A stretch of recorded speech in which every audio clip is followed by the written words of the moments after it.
こんにちは、Bスタイルです。いつもご視聴ありがとうございます。今回の動画はムクフローリングの日々のリペアです。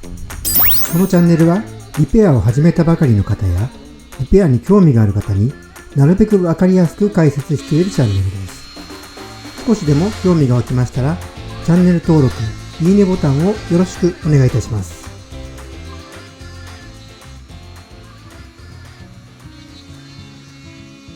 このフローリングは奈良材の無垢のフローリングです。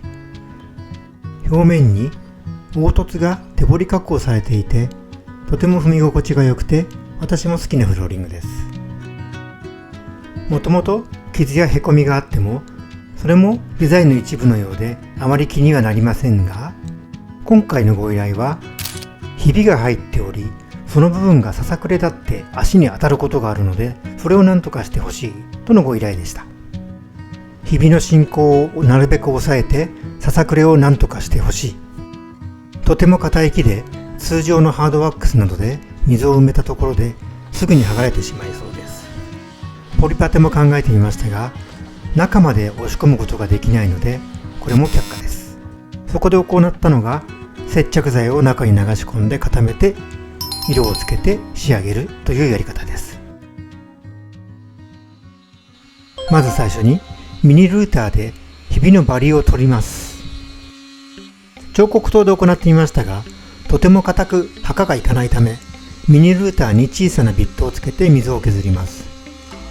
ささくれになっているバリを削るためと、接着剤を流し込む溝を作るためです。そこにアルテコを流し込んでいきます。アルテコ D という低粘度のものです。これを切れずに染み込ませます。水のようにサラサラとしているので、隙間にどんどん入っていきます。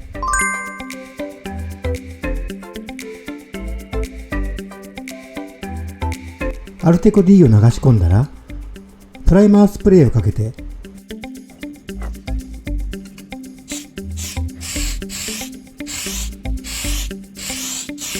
硬化を促進します。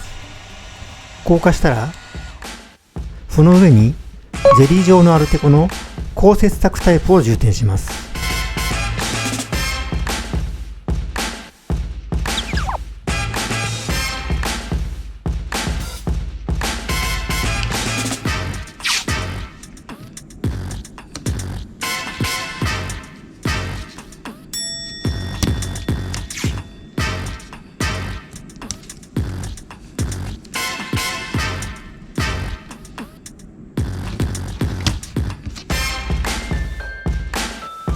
なるべく中に押し込むように塗っていきます。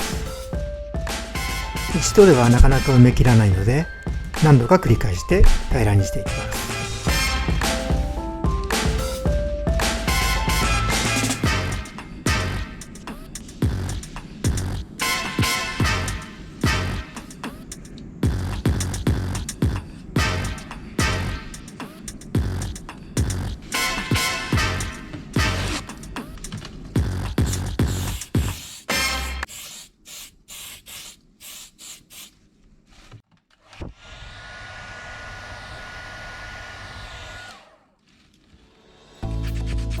硬化後、サンドペーパーで削って平らにします。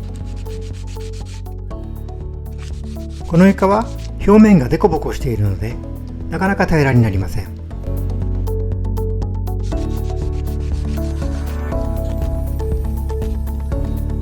当て物に巻いたり、指に巻いたりと、いろいろやって平らにしていきます。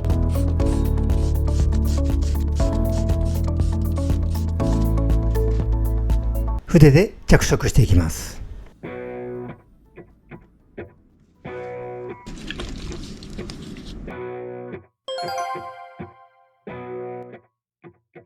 水性ですので、あまりきつい匂いはしません。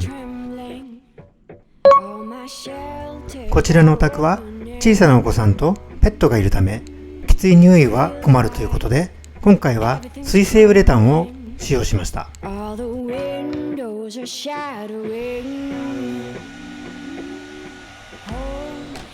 こちらで完成となります。この無垢材というものはどうしてもひびや反りが出たりすることが多いので、これ以上大きなひびが出なければいいなと思いました。